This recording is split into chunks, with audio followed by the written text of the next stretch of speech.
Então, senhores, estamos finalmente de volta depois de 10 anos, exatos 10 anos da última vez que gravamos juntos. Vocês não têm ideia de quão feliz eu estou por poder falar com vocês de novo. 10 anos que não nos falamos, não é? Pois é. Eu tô com saudade de vocês aqui. Pra quem não sabe quem está falando, é o Alex, né?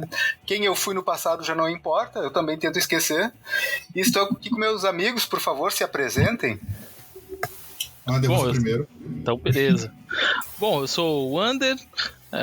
Como o Alex falou aí, a gente não grava há muito tempo e a gente se conhece há muito mais tempo que isso. Nós não gravamos há 10 anos, mas nós temos nos falado durante esses 10 anos. Só não temos gravado. Não sei se a gente desaprendeu alguma coisa. Isso aí a gente vai fazer o test drive agora, vai ver como é que rola. Pois é, aqui eu sou o Alberto.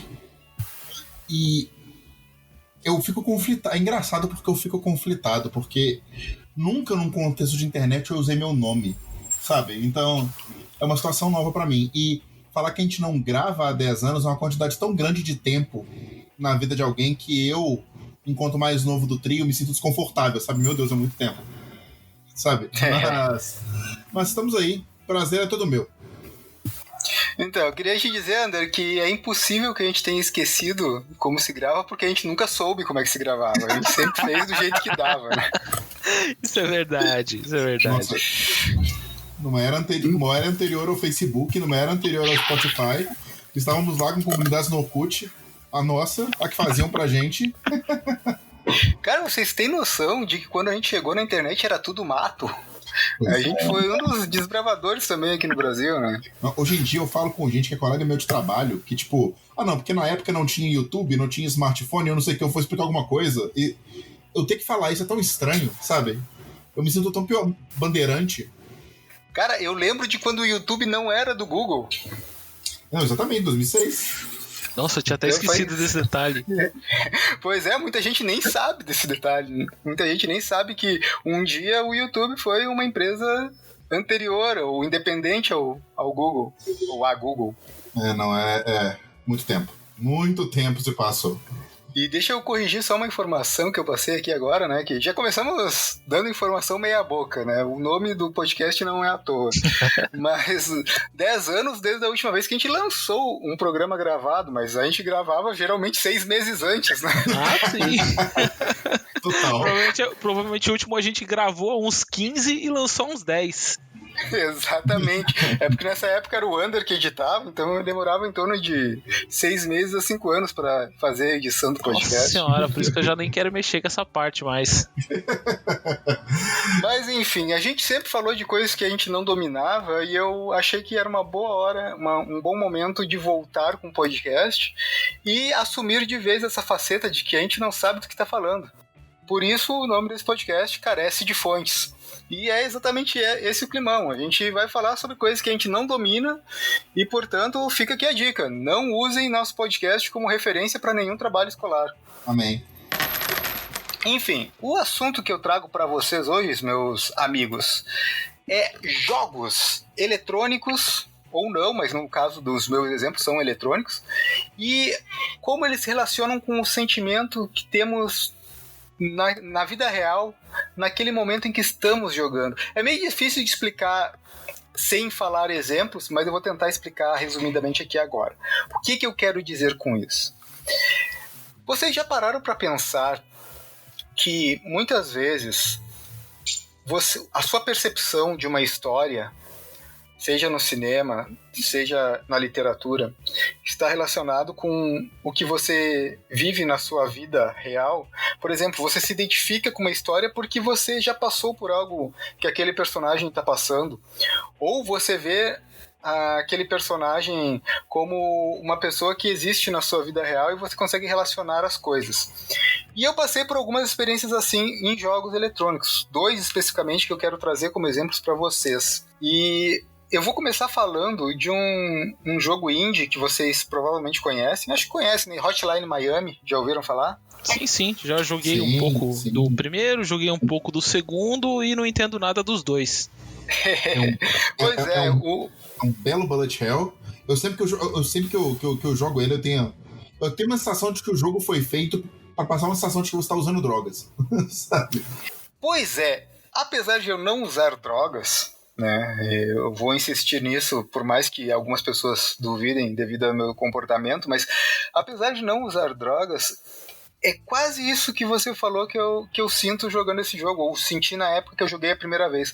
Foi em torno de 2013 ou 2014 por aí que eu joguei, e eu tava passando uma situação em que eu tava morando num estado diferente do meu estado natal e diferente do estado que eu moro hoje, né?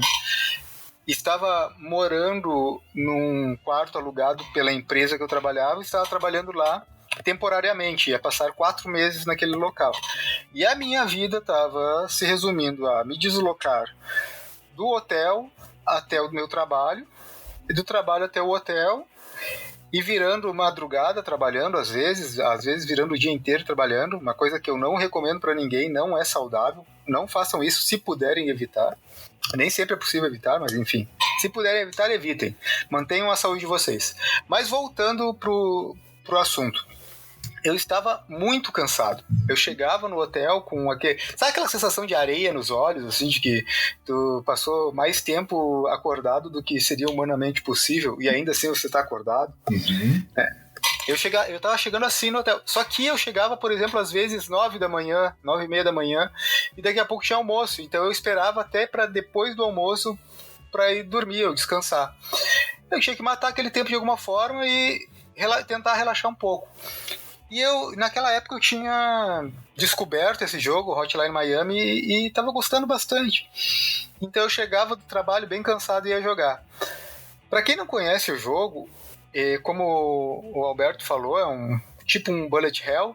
Eu considero mais um puzzle, na verdade, no sentido de que, apesar de não ter uma forma única de passar a fase, tem uma forma otimizada, você pode tentar descobrir uma forma que é mais prática de passar dos lugares, e eu considero quase como um puzzle, apesar de ser bem violento a ideia do jogo.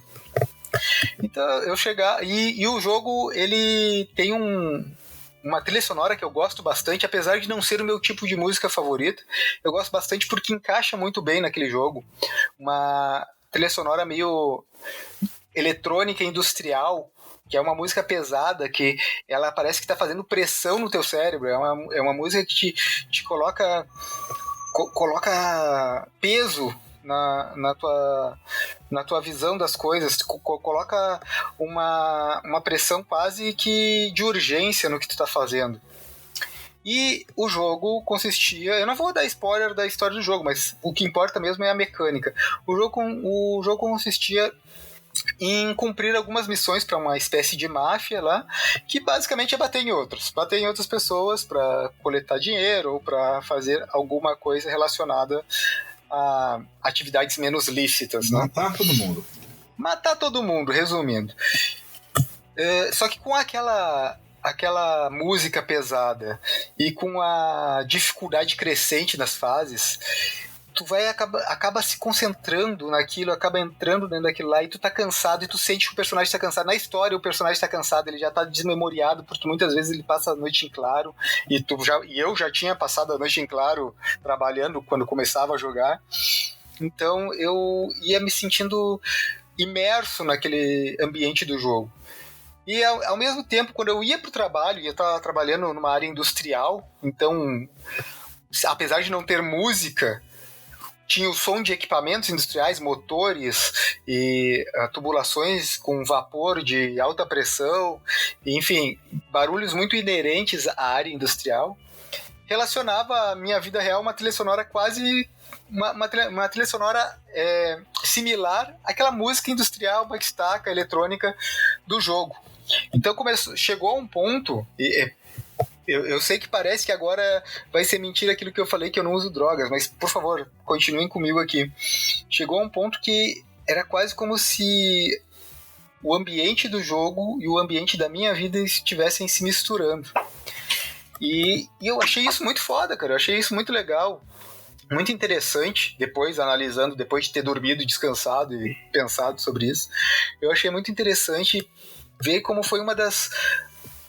experiências de maior imersão que eu tive com um jogo, apesar de ser um jogo que não é 3D, não tem excelentes gráficos, apesar de eu achar os gráficos muito bonitos, são gráficos 8 bits, gráficos pixel art, então é mais difícil que você fique imerso naquele ambiente, mas por eu estar numa situação na minha vida que eu conseguia ver relações com a situação do personagem no jogo, foi uma das experiências mais imersivas que eu tive em um jogo, e não foi a primeira vez, mas foi uma das mais marcantes na minha vida, né?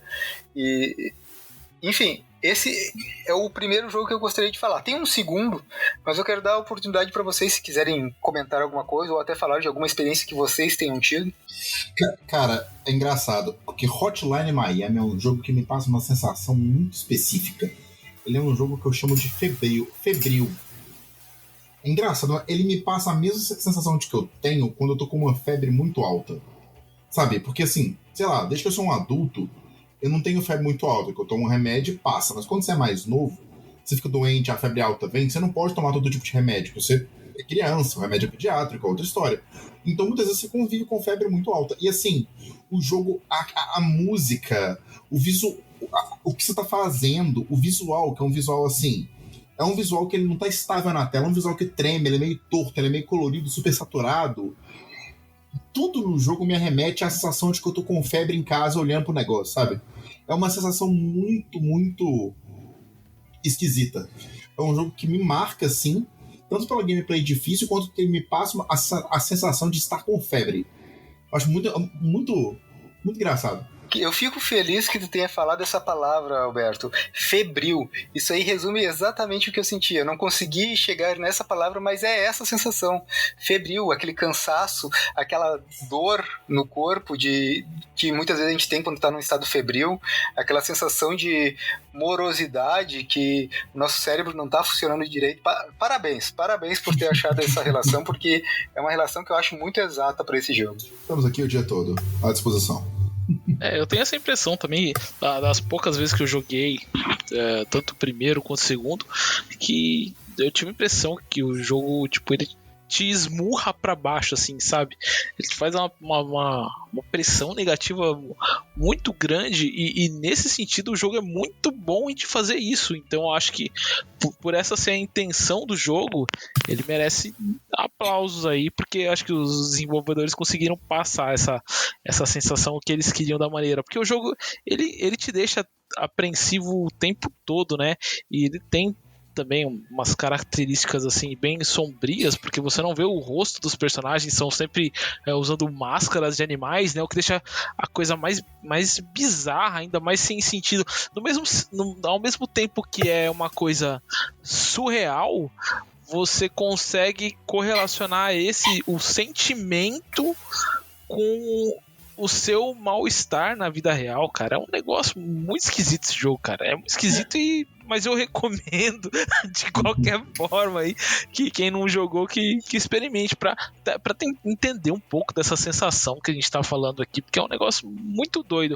Eu, na época que joguei, eu realmente percebi alguma coisa estranha assim no gameplay, na sensação do jogo, mas eu nunca parei assim pra pensar melhor nesse sentimento que o jogo estava tentando me passar. E agora a gente tendo essa conversa realmente me despertou assim, deu um estralo na mente que eu falei, porra, não é que é isso mesmo, cara? O jogo passa a sensação de estar com febre, cara. É a melhor coisa que eu tive. Eu ia jogando e assim, o jogo é incômodo. Você vai passando, você vai clicando, passa da próxima, passa da próxima. Só que não é um jogo que você joga confortável, que você joga tenso. É um jogo que você joga meio... Era um estranhamento, sabe? Da vibe do jogo, do negócio, que depois que eu fui vendo eu falei assim, gente, parece que eu tô com febre. O jogo é isso. É interessante, é uma atmosfera muito, muito única. Vale a pena jogar. E vocês sabem que esse jogo me causou essa sensação e foi tão especial pra mim que até adoro esse jogo, adoro mesmo. Mas até hoje eu não joguei direito a continuação. Joguei talvez uns 5 minutos a continuação. Eu também. Por medo. Por medo daquela regra dos 15 anos, sabe? Apesar de não ter passado 15 anos, mas o medo de o segundo jogo não ser tão bom e estragar um pouco da mágica do primeiro. Ah, não, eu tenho medo. Eu não tenho nem medo. Eu vou começar o segundo e falo, nossa, eu quero muito jogar. mas eu não quero ficar com a sensação de que eu tô com febre. Eu fico tipo, não sei se eu quero jogar. Ele tá aí, um dia eu vou. Mas ele tem essa vibe muito clara. Acho bem interessante. Cara, essa conversa que a gente teve agora sobre o Hotline Miami, eu queria ter tido com alguém na época em que eu joguei. E ela tá tão legal, assim, e esses comentários foram tão legais que eu fico até com vontade de nem falar do próximo jogo, encerrar aqui, é isso aí, fazer um podcast sobre Hotline Miami. É um minicast. Cara, eu cheguei a comprar o Hotline Miami 1 e 2, né? Num pacote só no Nintendo Switch. Eu tenho, só que a vez que eu joguei os dois foi no PC. Eu ainda não tive culhões pra pegar no Switch e jogar pra valer. Mas essa conversa tá me animando a pegar pra jogar. Eu quero ficar deprimido também. Mas falando em depressão, então vamos passar pro segundo jogo. Total. Não sei, alguém de vocês tem algum jogo pra falar agora que gostaria de compartilhar conosco? Não, eu tenho, mas vai ser o primeiro. Então tá, o segundo jogo, agora pulando de um jogo antigo para um jogo recente, é o Death Stranding, que saiu, é exclusivo pro PlayStation 4. Tá, você tá falando da depressão da sensação de jogar o jogo, ou você tá falando da depressão de esperar o jogo sair e depois ver que ele foi uma desgraça? Sim. Então, cara, eu não vou entrar no mérito do jogo ser uma desgraça ou não, porque eu acho que isso tá muito mais relacionado à história dele. Talvez não ser tão boa, e também a mecânica dele não ser pra todo mundo. Eu nem joguei, eu tô falando aqui, mas eu careço de fontes. Eu também. Então, cara, eu peguei esse jogo no final do ano passado. Ele saiu no final do ano, né? Mas eu não peguei logo no lançamento, eu peguei mais perto do Natal. Foi meio que um presente de Natal pra mim mesmo aí. E o lance disso, eu não vou dar spoiler também do jogo, da história do jogo, não vou entrar no mérito da história. O comentário que eu quero fazer sobre esse jogo é puramente em cima da mecânica. E, novamente, relacionando as sensações da vida real com as sensações do personagem, ou que a gente relaciona com o personagem dentro do jogo. Eu estava, no momento que eu comecei a jogar esse Death Stranding, eu estava passando, estou ainda, porque eu estou sozinho aqui em casa, estava passando por um momento de solitude. Eu não digo solidão porque não é aquela coisa deprimente de estar na solidão. Não, é solitude no sentido de não ter outras pessoas à minha volta. Tem um gato aqui em casa que talvez vaze o som dele aí no microfone, mas entre seres humanos eu estou sozinho aqui. E isso te traz, quem teve a oportunidade de passar um tempo prolongado sozinho, sabe que isso traz uma oportunidade de reflexão. E pela situação da história do jogo do Death Stranding, o personagem passa por um longo período, talvez todo o gameplay, em um momento que eu relaciono muito com reflexão, de estar andando sozinho num mundo devastado, né? Um mundo que não tem poucas pessoas e elas estão distantes umas das outras. A mecânica do jogo é você se deslocar por uma vastidão entre uma comunidade e outra, uma vastidão de território mais ou menos inexplorado. Eu digo mais ou menos inexplorado porque tem uma ou outra oposição no caminho, né? Não vou falar mais do que isso para não entrar nos spoilers, apesar de estar na internet aí para quem quiser ver. Mas o jogo me pegou no momento em que eu estava olhando a paisagem. O jogo é bonito, ele não é o mais bonito que eu já vi, mas ele é bonito. Eu estava andando, começando uma caminhada longa até uma comunidade que eu conseguia ver no horizonte do jogo, mas ainda estava distante, ia levar alguns minutos de caminhada. E como eu estava começando a jogar aquele jogo, eu estava aproveitando que não tinha mais ninguém em volta e olhando a paisagem, mudando o ângulo da câmera devagar, observando, admirando, e estava pensando comigo, poxa, isso aqui é um lugar bonito, assim, eu poderia na vida real caminhar por um lugar assim e apreciar esse ambiente, apreciar essa paisagem. Eu sei que no jogo isso foi causado por algum desastre, mas são paisagens que existem na vida real. Canyons, montanhas, florestas, vales, riachos, enfim. E estava muito bem representado ali. Era crível, é real aquilo ali. É um visual real. Não é uma coisa que parece artificial. Parece que realmente poderia existir em um lugar, na vida real, que fosse assim. Cara, posso interromper um pouquinho só pra fazer uma observação? Diga. É muito impressionante, é muito legal, porque você colocou 2 jogos aqui, você já trouxe esse, é o segundo jogo que você está trazendo, que a imersão e a ambientação deles são muito boas, só que os dois tá cada um no oposto do espectro. Enquanto o Hotline Miami te traz a imersão, a ambientação, mas pelo som e não tanto se apoiando pelos gráficos, mas sim pela criação do mundo ali, o Death Stranding, ele já, pelo que você está me falando aí, ele já te dá aquela sensação de imersão pela correspondente gráfica à realidade, né? Sim, é realmente isso, mas agora vai vir a cereja do bolo, apesar que essa expressão me traz mais lembranças do fórum, mas vem a cereja do bolo, que o som também é importante no Death Stranding. A trilha sonora, cara, chega um momento em que ela te dá um tapa na nuca e te diz, cara, isso é mais do que você está pensando. Isso é maior, isso é mais grandioso do que tu tá enxergando. Porque estava eu observando a paisagem, caminhando lentamente, passando a câmera pra conseguir admirar mesmo, assim. E aí entra uma trilha sonora que encaixa perfeitamente. Até então tinha silêncio. Era o som do riacho que estava passando e os passos do personagem. Mas nesse momento, eu admirando a paisagem, entra uma trilha sonora, uma música atual, contemporânea, com vocal, inclusive, não é só instrumental, e que encaixa e começa a te dar aquela sensação de nostalgia de algo que tu não conhece. Sabe aquela sensação de... o Legião já falava, a Legião Urbana, o Renato Russo já falava sobre isso. Saudade daquilo que eu ainda não vi. Que começa a dar uma sensação de que, poxa, isso é vida. Essa frase não é do Neymar? Aqui. Oi? Essa frase não é do Neymar? Saudade que a gente nunca viveu? Não me sacaneia, né, cara? Eu tô num momento de catarse aqui, um momento de nirvana, pessoal. Tu vem me sacanear com o Mané Neymar, cara. Sabe um jogo que faz uma coisa, que usa o som de uma maneira muito similar a essa? O Zelda. O último Zelda, Breath of the Wild.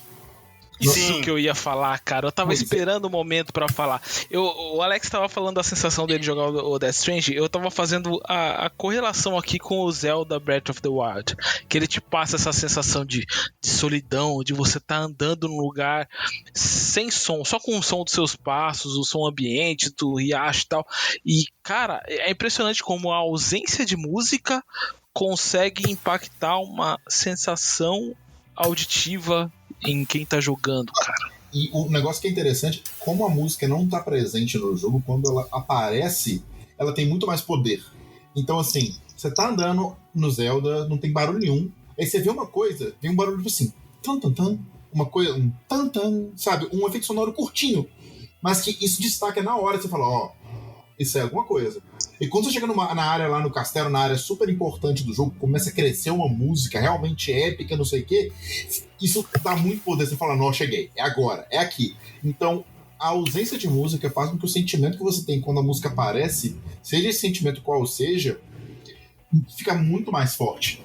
Isso é uma coisa que, pelo que eu ouço do Death Stranding, é uma coisa que é uma coisa que é muito usada lá também.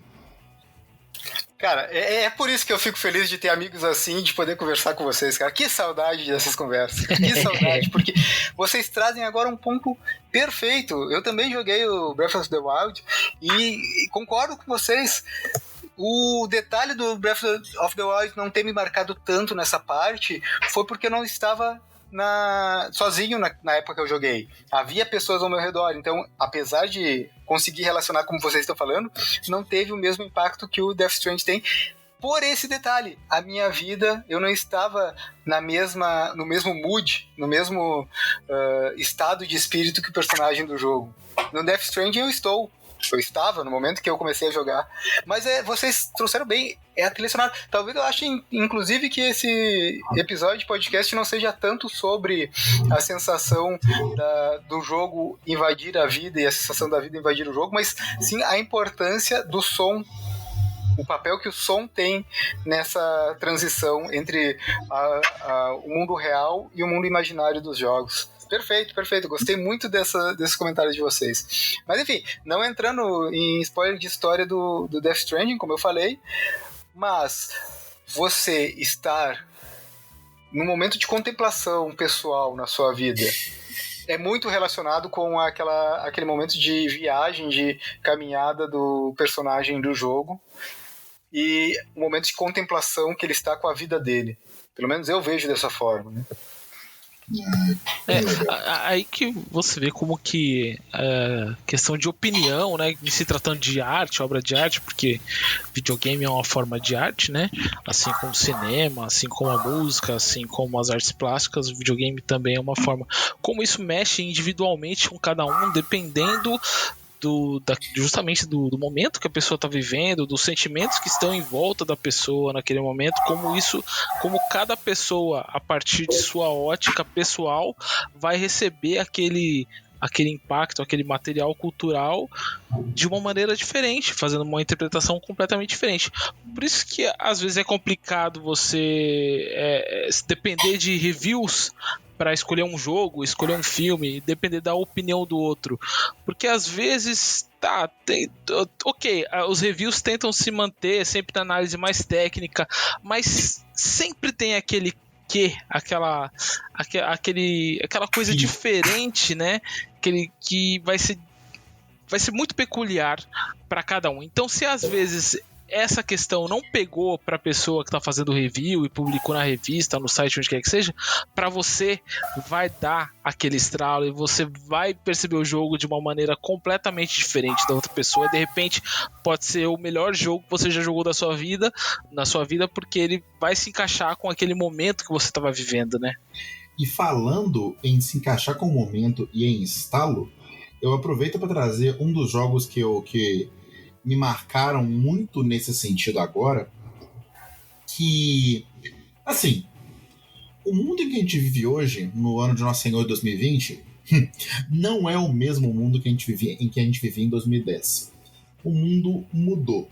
E eu tô falando, o ponto que eu tô abordando especificamente, tipo assim, é um ponto de consciência social relacionado à inclusividade. Tipo assim, o mundo de hoje, a gente sempre tem muito que melhorar, sempre tem muito o que fazer, mas o mundo de hoje é um mundo muito mais inclusivo e um mundo muito menos agressivo com certos tipos de minoria do que ele já foi. No sentido, por exemplo, uma expressão que eu e meus amigos a gente usa muito é que, nossa, tal coisa não passava hoje em dia. Tipo um filme, não sei se vocês conhecem, é um filme, sei lá, Cara, Cadê Meu Carro? É um filme que basicamente as desventuras de dois caras retardados. E é um filme de comédia totalmente pastelão. E a gente tá conversando com meus amigos um dia, a gente tá comentando, cara, esse filme não passava hoje em dia nem fudendo. Sabe? Porque é um filme que tem muita coisa que hoje em dia a gente enxerga como machismo, homofobia, todo tipo de fobia, todo tipo de preconceito com minorias, que é uma coisa que hoje não se tolera mais. Sabe? Eu nem entro no ponto de falar de política, de esquerda e de centro-direita, se isso é bem-vindo ou mal-vindo. Eu considero bem-vindo, mas não importa. O ponto é que o mundo mudou. E ele é muito mais inclusivo nesse sentido, sabe? De 10 anos pra cá. A gente vive em outro planeta do que era antes. E pensando muito nisso, eu penso um pouco nesse jogo que saiu no ano passado e no que eu vejo de grande valor nele, pensando nesse tipo de mudança que eu acho que o mundo poderia ter, que seria muito bem-vinda. Vocês, senhores, já jogaram Celeste? Ah, eu joguei. Joguei até o final. Que experiência maravilhosa. Cara, que experiência, Alex, você conhece? Eu conheço, cara, eu tô muito afim de jogar, eu inclusive tenho ele no Xbox ali pronto pra jogar, faltou o tempo ainda, mas eu quero muito jogar ele. É que Celeste, cara, assim, a gameplay é um plataforma difícil pra cacete, igual, sei lá, Super Meat Boy, desse gênero, sabe? É um plataforma super difícil, mas a temática do jogo é uma temática que eu dou muito valor pra ela, que é basicamente a menina, a Madeleine, ela quer subir a montanha, ela quer superar esse desafio, que é um desafio que ela acredita que ela não consegue superar, mas que ela quer provar para si mesma que ela consegue, então ela quer subir a montanha. E subindo nessa montanha, eu não vou entrar em spoiler só porque isso foi muito claro desde o começo do jogo, ela sofre com ansiedade. Ela sofre com uma ansiedade muito forte e quando ela está subindo a montanha, essa ansiedade se personifica numa versão sombria dela mesma, que tenta continuamente impedir ela de subir a montanha, persuadir ela a não subir, numa metáfora muito clara de assim, ela quer fazer uma coisa e a ansiedade não deixa ela fazer, e ela tá lutando contra isso. E todo o jogo é o processo que a Madeleine vive de lidar com a ansiedade dela, sabe? E tem, por exemplo, tem várias cenas, por exemplo, tem um outro momento no jogo em que um outro personagem, ele tá ansioso, ele tá tenso com uma coisa, e o jogo é literal no jogo com uma tensão que esse personagem tem, tá sendo uma coisa autodestrutiva. Sabe, o personagem tem essa tensão e essa tensão destrói o ambiente em que ele tá. Isso é um ponto que acontece. Então, é um jogo que aborda essa questão de ansiedade e de como você vai lidar consigo mesmo. Que, assim, por mais que eu ache que a conclusão do jogo acerca desse tema, como a Madeleine lida com essa questão, é uma conclusão, vamos dizer assim, que é boa, mas que eu acho que eu julgo incompleta, eu vejo com muito bons olhos um jogo tratar com tanta abertura essa questão de, vamos dizer assim, de doenças da mente, de doenças do cérebro, sabe? Quer dizer, o cérebro é o órgão do corpo que eu acho que é o que mais, não me citem nisso, carece de fontes essa informação. O jogo é o órgão do corpo que, o cérebro, o jogo é o órgão do corpo, muito bom. O cérebro é o órgão do corpo que mais gasta energia. E em todo o órgão do corpo existem coisinhas que a gente tem, probleminhas que a gente tem, características, doenças, usa o nome que você quiser, sabe? Sei lá, meu pai, com 60 e poucos anos, ele tá com um negócio na mão em que se ele não faz alongamento nos dedos, o tendão dele dá uma travada e ele não consegue mexer um dedo. Isso é uma coisa que surgiu aleatoriamente na vida, na mão dele. Tem gente que surge isso no apêndice, no pâncreas, em vários órgãos. Por que é tão difícil ver que isso existe na cabeça das pessoas também? Que o cérebro está tão sujeito quanto qualquer outro órgão a ter certas questões que até associado a certas doenças, a certas questões, a trazer certas dificuldades para a vida de uma pessoa, e que isso, assim, é uma questão real com a qual a pessoa tem que lidar, é uma questão muitas vezes biológica, com a qual a pessoa tem que tratar com remédio. Existe um tabu muito grande em relação a isso hoje em dia, e eu vejo Celeste assim como um de vários movimentos das pessoas tentando trazer um pouco de atenção para esse tipo de coisa, um pouco de conscientização e talvez inclusividade para esse tipo de coisa, que assim, eu faço um paralelo com esse tipo de tentativa de inclusão que eu via há 10 anos com esses outros temas de preconceitos que há 10 anos o pessoal fazia esse mesmo trabalho de trazer atenção a, e 10 anos depois tanta coisa se evoluiu, sabe? Eu vejo o Celeste abordando um tema que para mim é muito caro e que eu acho que é um tema muito importante, que eu fico pensando assim, se daqui a 10 anos o mundo tratar esse tipo de doença da mente com o mesmo cuidado e, vamos dizer assim, carinho, como ele passou a tratar essas questões de preconceito, de novo, por mais que ele tenha muita coisa para melhorar, para mim é inegável que houve uma evolução, eu acho que seria um mundo muito melhor, sabe? Então, Celeste é um jogo que ressona muito comigo porque ele traz à tona um tema que eu considero muito relevante e ele lida com esse tema de uma forma muito, como é que eu digo, muito cuidadosa.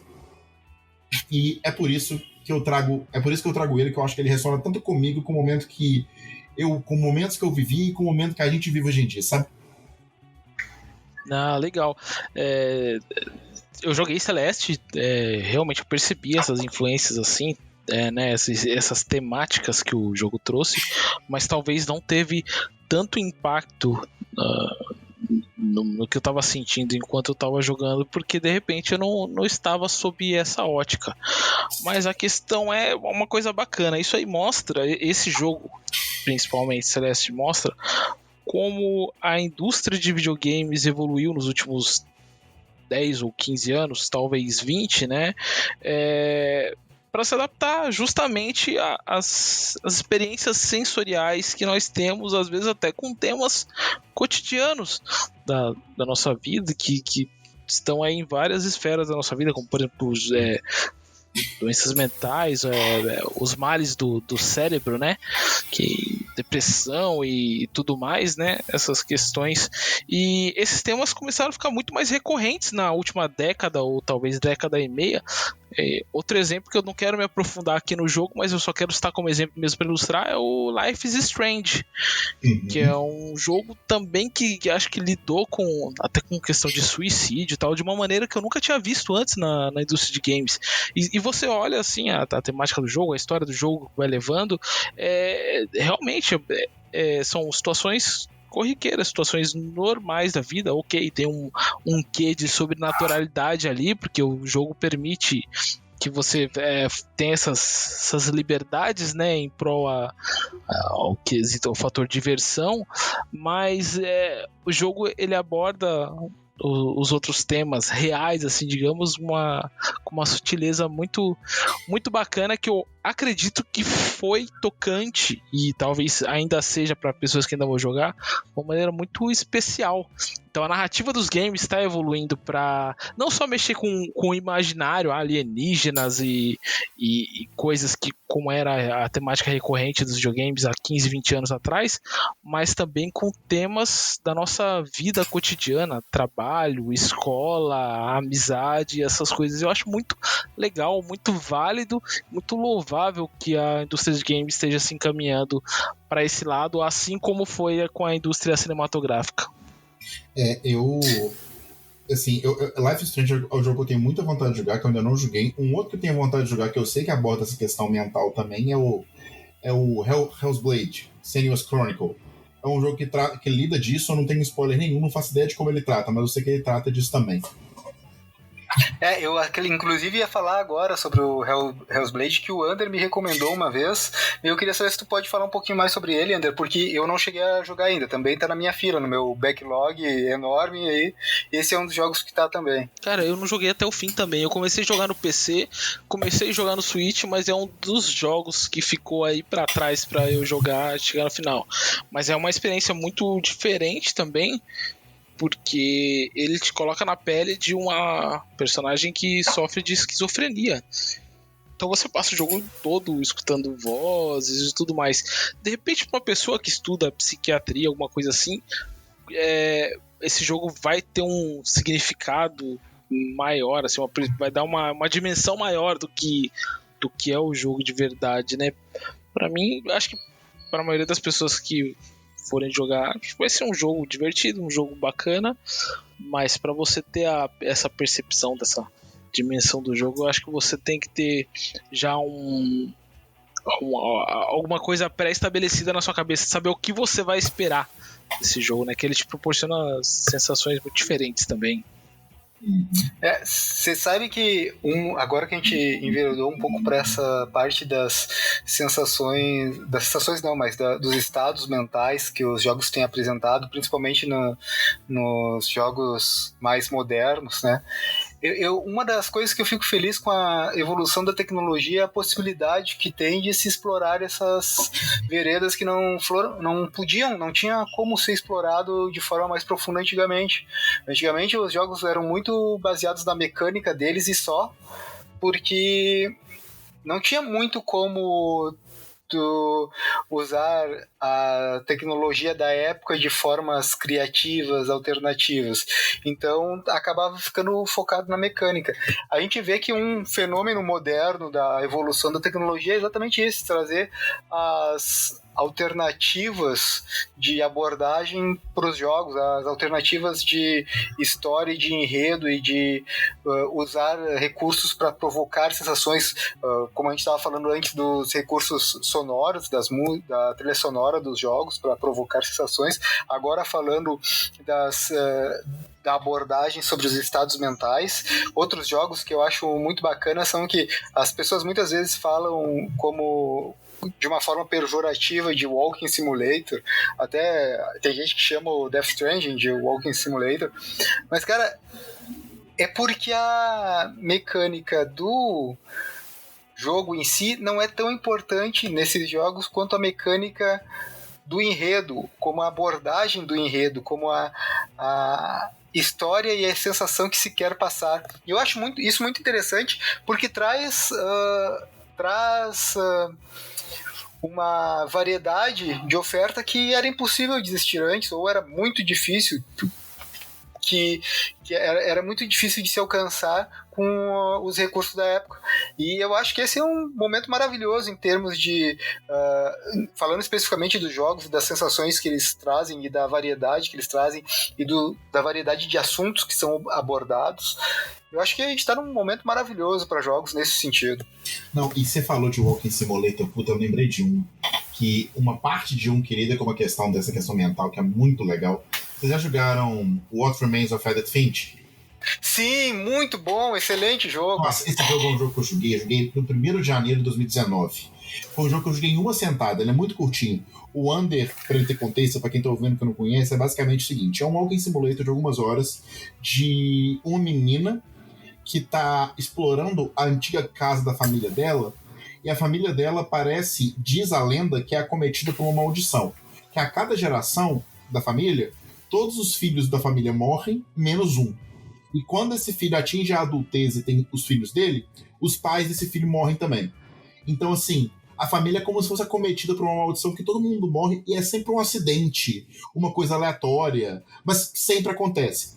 E a menina explorando a história da própria família e essa dubiedade, será que é uma maldição, mas sempre são coincidentes? Como é que cada pessoa morreu?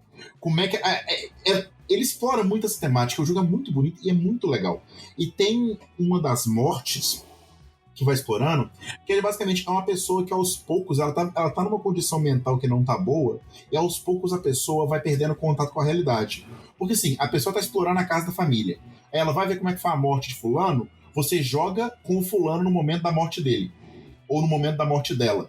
Você joga no momento em que a pessoa morreu. E pra essa pessoa com doença mental, você percebe que tipo assim, a pessoa começa praticamente inteira no mundo real, e você tá com uma mão, literalmente, uma das suas mãos tá fazendo a mecânica do mundo real, e a pessoa tá com uma outra parte da mente dela tá no mundo imaginário.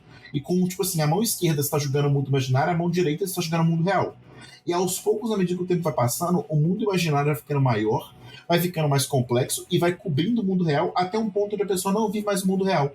Ela tá 100% no mundo da cabeça dela. E isso vai evoluindo até um ponto onde a pessoa morre. Então, assim, é uma forma metafórica muito legal de você lidar com esse tipo de questão mental também. Nossa, esse jogo é muito legal. Esse jogo eu achei muito bacana. Me tocou muito. Cara, e esse jogo também traz um outro detalhe que eu acho bacana, interessante também, que já existia nos jogos, sempre existiu, mas que nesse tipo de jogo mais centrado na história, eu acho bacana. Esse jogo eu não terminei ele, mas eu assisti ele ser jogado, sentado no meu sofá, e assisti ele sendo jogado até o final, cara, e a história é tão envolvente e o modo como ela é contada e o modo como a mecânica é natural dentro daquele contexto, que você perde quase nada, muito pouca coisa assistindo ser jogado, tanto quanto se você estivesse jogando. Não, porque é muito mais importante a história do que a mecânica em si. Isso, e assim, André, pra você ter uma ideia, a família é amaldiçoada. Então como cada pessoa morreu? Ou, fulano morreu porque ele estava construindo o escorregador caiu na cabeça dele e morreu. O outro fulano morreu porque ele estava no barco, o barco afundou 10 metros de casa. O outro morreu porque ele estava no balanço e o balanço voou. Sabe, é sempre um acidente, uma coisa aleatória, um acaso. Só que parece que a família é perseguida pelo acaso. Então, há na família quem acredita que é só acaso e que isso não existe, e há quem na família acredita que é uma maldição e que não tem como evitar, sabe? Então, o jogo vai brincando com isso, mostrando como é que cada pessoa da família viveu com essa realidade e foi lidando até o momento em que ela inevitavelmente morreu. E é sempre uma coisa que é triste, porque as mortes são tristes, e é uma sacanagem, e é um acaso que toda hora acontece. Nossa, o jogo é muito legal. Eu tenho até dificuldade assim, de dizer qual é a proposta dele, sabe? Mas, nossa, ele é muito divertido, ele é muito curtinho. Recomendo jogar ou assistir, assim, com certeza. E é muito bonito também. Era isso que eu ia te perguntar, se o objetivo do jogo é morrer. Você vai acompanhando a história da família e você joga com todos os membros da família. E você vive a morte de todos eles. Ao longo do que você vai acompanhando a história e na pele da personagem principal, você vai tirando suas próprias conclusões acerca de qual é o seu destino. Porque a personagem principal, no instante em que ela tá, ela é a última membro da família. Que ela é o What Remains of Edith Finch. Sabe? Ela é o que sobrou da família. Dos Finch. Então é ela, tipo assim, vivendo a morte de cada personagem, encarando a realidade da própria família, e você na pele dela vai perguntando como é que você vai lidar com isso, sabe? E não é muito legal. Não vou dar spoiler de como é que é cada morte, ou de como que a coisa termina, que conclusão que se tira disso, mas, nossa, o jogo é muito legal. Cara, E ele lida com essa questão de saúde mental de uma maneira muito interessante. Até o presente momento eu não tinha sequer ouvido falar desse jogo. E agora eu tô muito interessado. Eu acho que eu ouvi falar dele, te juro. Se não me engano, foi no The Game Awards de 2018. Que ele ganhou algum prêmio de narrativa, e sempre que o jogo ganha um prêmio de narrativa, eu falo, opa, quero. Tipo, esse ano passado ganhou o prêmio de narrativa um jogo chamado Disco Elysium. Eu nunca tinha ouvido falar do jogo, mas ele ganhou o prêmio de narrativa, eu, opa, quero, já comprei e já estou jogando. Sabe?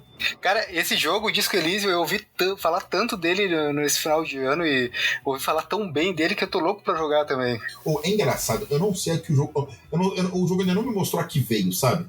Ele tá muito legal, eu tô gostando muito dele, ele é muito focado na narrativa. Tem uma ambientação de você num mundo fictício análogo ao leste europeu. Você é um detetive que tá investigando um assassinato, você perdeu a memória, você perdeu um pouco o contato com a realidade. Eu tô jogando ainda, mas ele lida um pouco. Ele não lida tanto com essa questão de doença mental ainda, não. Ele passa por ela de forma tangencial, assim. Mas eu tô muito curioso com o jogo também, eu tô jogando ele. Tá bem interessante. Mas, cara, What Remains of Edith Finch, que jogão. Que bom uso do meu 1º de janeiro, viu? Enfim, amigos, temos mais algum jogo para trazer à baila? Eu tenho mais um no qual eu pensei, que é um jogo que também ressoa talvez menos com o momento meu e mais com coisas que eu enxergo pro mundo, sabe? A mensagem do jogo eu acho interessante, que é a trilogia de The Banner Saga. De novo, sem dar spoiler, mas contando a historinha. A ideia é a seguinte: a premissa do jogo, o mundo está acabando. Ninguém sabe por quê. O jogo tem uma ambientação medieval de fantasia, tem algumas raças, tem uma raça de seres humanos, uma raça de gigantes, uma raça que é dos inimigos lá, e o mundo está acabando, está acontecendo algum tipo de calamidade, e a calamidade está se expandindo.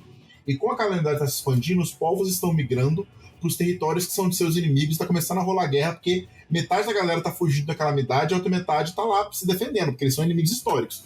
E a jornada do jogo, a saga do jogo, é você viajando, tentando fazer com que seu clã sobreviva a essa calamidade, e todos os momentos do jogo, o jogo trabalha muito uma questão que eu acho que faz muito paralelo com momentos atuais, que é o seguinte: é assim, todo mundo ali se odeia, todo mundo ali é inimigo mortal, e o jogo ele te dá a abertura de tomar escolha e de lidar com as consequências. Você pode escolher ostracizar e afastar uma facção de inimigos, uma outra raça, uma galera que legitimamente foi escrota com você durante o jogo. Você pode escolher se tornar inimigo dessa outra parte, ou você pode escolher tentar encontrar o meio termo, porque tem uma coisa muito pior acontecendo, e independente das outras questões, se vocês não se unirem para lidar com isso, vai todo mundo morrer. E o jogo ele vai te botando o tempo todo numa posição de fazer um julgamento de eu vou ter um pragmatismo de me unir com essa outra parte, tentar encontrar o que a gente tem em comum para lidar com isso, ou com essa outra parte não dá para conversar. Sabe? É um jogo que ele lida muito com isso, de você ter que lidar com... Você vai se unir a outra parte, ou você vai assumir como inimigo e assumir o ônus de ter que lidar com isso sem a ajuda. E esse é um jogo que eu acho muito interessante, porque ele conversa muito com o momento em que a gente vive e tal. E é um jogo assim, eu gostei da mensagem desse tipo de mensagem que ele traz, sabe? E ele te dá o caminho para você escolher o rumo que você quiser. E não existe necessariamente o rumo que vai dar o final feliz e os outros que vão dar o final triste. Mas em qualquer rumo que você tem que arcar com as consequências. Se você faz um pragmatismo em que você se alia a um inimigo, você tem que arcar com as consequências que é lidar com isso. Lidar com essa pessoa dentro do seu meio. Mas se você arca com consequências de não se aliar a essa pessoa, você arca com consequências de não ter aquela ajuda. Então, o jogo te faz lidar com essa realidade de diversas formas. Eu acho isso muito interessante. Sobre lidar com as escolhas em jogos, eu teria alguns exemplos aí que dariam um outro episódio inteiro de podcast pra gente falar, mas eu acho muito interessante a mecânica do Banner Saga, que é exatamente o que me atrai nele. Eu não consegui jogar muito ainda, eu joguei uma meia hora do primeiro jogo da trilogia e não pude me aprofundar e me relacionar com a história dele tanto assim como você está falando, mas a mecânica dele é uma mecânica de estratégia que me atrai muito. Você jogou ele? Cara, eu tô jogando primeiro, na verdade, eu devo estar nas primeiras 3 ou 4 horas e tô gostando bastante. Talvez não seja o meu estilo de jogo favorito, mas realmente as decisões que você toma no jogo sempre te levam a refletir bastante, muito mais do que geralmente eu penso antes de tomar uma decisão no jogo. Eu tô parando pra pensar por mais tempo antes de tomar as decisões do Nossa, tem aniversário. hora que você para, você fica 10 minutos olhando pra tela, você falou, não sei. Nó, fudeu. É mais ou menos o que eu faço na vida real, às vezes fico uns 10 minutos olhando pro vazio e digo, tá, fudeu, não sei. É, exatamente. No final você tem que decidir e você tem que viver com isso, sabe? Não tem jeito. Se você não decidir, você optou por não decidir, isso é uma decisão. Não tem como você fugir de decidir. Não decidir já é uma decisão, né? Então, assim, nossa, se a gente for enveredar por esse assunto de escolhas em jogos, isso poderia virar um outro podcast. Nossa, tem tanto jogo pra citar. Mass Effect, The Walking Dead da Telltale, The Wolf Among Us da Telltale, que jogo maravilhoso.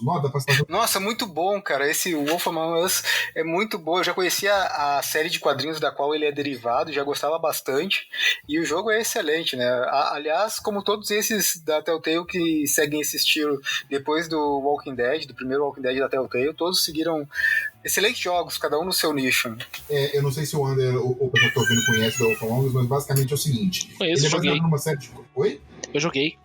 Não, é muito legal. Ele é baseado numa série de quadrinhos que chama Fable, que é basicamente todos os seres fantásticos das lendas, das histórias de conto de fadas vieram pro mundo real em Nova York dos anos 30 e eles vivem escondidos em Nova York.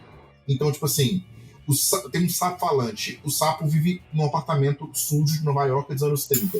E ele tem que comprar um feitiço no mercado negro para ele poder se disfarçar de humano, senão ele não pode sair de casa. O lobo mau da Chapeuzinho Vermelho tá nesse mundo e ele é o policial. E ele tem que resolver... Ele tem que cuidar das comunidades para que ninguém se revele, ninguém se exponha. Ele tem que resolver os crimes que acontecem, ao mesmo tempo que ele lida com o fato de que ele era um escroto, porque ele era o lobo mau, como é o vozinho e tal. E ele tem que lidar com o fato de que ninguém confia nele. Apesar dele ser policial, que era muito forte. Nossa, esse jogo é sensacional. E você lida com esse tipo de escolha o tempo todo. E tem que lidar com todo mundo estando contra você, sabe? Não, que jogo bom. Ô, Renate, desculpa, deixa eu falar de novo. Não, pode falar, tá? Deixa eu falar. Ô, Alberto, tu chegou a terminar de ler essa série em quadrinhos? Eu não cheguei a terminar de ler a série em quadrinhos, eu li uma parte dela na Wikipedia. Mas então, eu gostaria de ler. Deixa eu só dar um tapa no gato aqui. Então, Ander, leia essa série, Renate ou Alberto, termine de ler essa série, vamos comentar, vamos fazer um podcast comentando, porque eu quero muito falar sobre isso. Essa série é excelente. Tu chegou na parte que se revela quem é o grande vilão, Alberto? Não, zerei o jogo, bicho, o jogo é sensacional. Não, na série em quadrinhos. Na série em quadrinhos não sei se eu cheguei. Acho que não. Não chegou, cara, excelente. A gente tem que conversar sobre ela. Leiam e a gente vai marcar uma gravação, nem que seja mais pro final do ano, para dar tempo de vocês lerem também, porque eu acho que essa é uma história que vale a pena. Inclusive, vai sair a sequência, né, do jogo. Acho que... Nossa, fiquei tão... Nossa, eu dei um pulo tão alto quando eu vi o trailer que eu quase bati a cabeça no teto aqui de casa. Porque assim, a Telltale quebrou. Então, tudo que a Telltale tava fazendo tinha morrido. Aí uma empresa comprou uma massa falida pra terminar a série de The Walking Dead, que eu já achei muito bom. Ainda não joguei, mas que bom que terminou. Mas eu fiquei pensando, puta, The Wolf Among Us 2, um jogo de nicho, a Telltale morreu, que bosta, tava doido pra ter sequência, mas o jogo não morreu. Aí anunciaram de surpresa na The Game Awards ano passado, um trailerzinho. Eu vendo o trailer, uma Nova York estranha, sob a fumacinha, aí eu vejo o personagem principal de costas, nossa senhora! Como eu fiquei feliz. Como eu gosto. Eu fiquei muito feliz também. Eu também adoro esse jogo, adoro essa série. Tô no aguardo. Cabeça. Então, senhores, estamos chegando ao nosso final.